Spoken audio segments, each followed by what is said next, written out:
Namnu walqixa yommuu dhalatu maaltu tilmaama waan si mudatu. Haadha dhabe meeqatu rakkata gaadoon jiraachuu maaltu filata. Namnu walqixa yommuu dhalatu maaltu tilmaama waan si mudatu. Haadha dhabe meeqatu rakkata gaadoon jiraachuu maaltu filata. Uumaa qofa kan hin beekne shira namuuf hin qoodne rakkoof gidira. Mee namni baraadha qabu akkamiin kan dhabeef garaan hin na'u.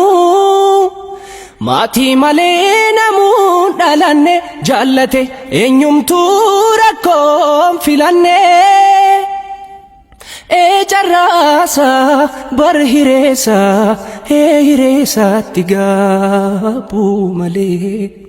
Haadha qabdaafuu filtee sooratta haadha malee samaa dagatta. Abbaa qabdaafuu filtee uffatta abbaa malee samaa dagatta. Maatii malee namuun dhalanne jaallate eenyumtuu rakkoon filanne. Carraasa bar hireessa hireessaatti gaabuu malee.